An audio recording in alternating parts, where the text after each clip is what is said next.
Kaya mga guys, magandang morning sa inyo. Meron naman tayo dito isang unit. So bata ng tagiya. Areo, palantata sa inyo. Nan, tusik mga guys ang iya nga unit. Oh, 29er pa siya. Siguro, ano ngalan nyo sang iya nga tusik ni? Terminator. So madamo klase ang tusik mo. So ang bayo sa to, ang kailangan doon ni overall cleaning daw. Ang lahat na pwedeng linisan natin. So ayan mga guys, nakita nyo ng unit natin. So ang matamata na nasa bungkag para at least makita yung kasudlan niya kung limpyo pa uhig ko na. So tara, samahan nyo ko.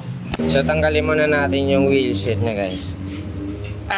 Boy, Ang tigas. Ayun na, nahulog na yun ba? Dasig ba?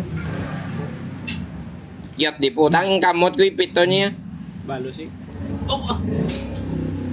Guyaw. Wow! Tanggalin mo na tubang, huwag ka magtininikal dyan. Tiko papito, yo. Yun. Oh, bukat niya po. Bugatti, ba mo still na, oh. Sorry guys, kailangan muna natin piswitan no, ng tubig para matanggalan yung mga kiki daw. So to, kinanglan, gina mo na dibla to, no? Tudloan mo sila kung paano ganito maglimpyo. To una. Una, piswit-piswitan. Dayon. Dua, tapulokon. Dayon. Kumayan. Gago! Bakasin muna natin to para mahugasan. Pati yung mga axle.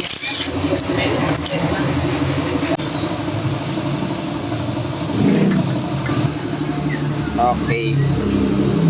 Palantaw muna sa inyo mga guys. Anong laman ng prehab nyo? Yan. Ball bearing na medyo may kalawang. Yun. Okay, at least malinis na yung cogs niya. Tapos yung mga axle, unti-untiin natin ito kasi oh. Grabe yung mga ugaw-ugaw yun. Oh, kalay. Ang kuno yan. Pwede pa na eh.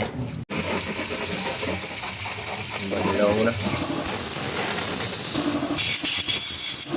So ayan na, nalinisan na natin yung wheel set. Tapos dito naman tayo guys, yung iya nga mga kasudla na limpiwan na. So kailangan na natin yung ibalik para maplastar ang unit kung makadalagan sa injakto. So tara. Nagay muna tayo, papadanlog dito. Yan, so ayan, nakita nyo na. Napakaganda na ng aking ginawa. So likod na lang. Putik ka. Itong hirap animal yun yun. Wow!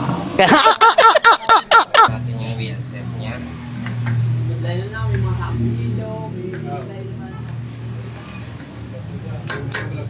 Likod na lang.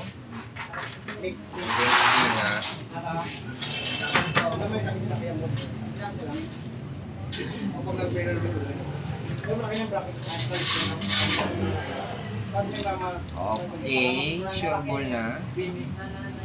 Hala na problema, bike. Bayad.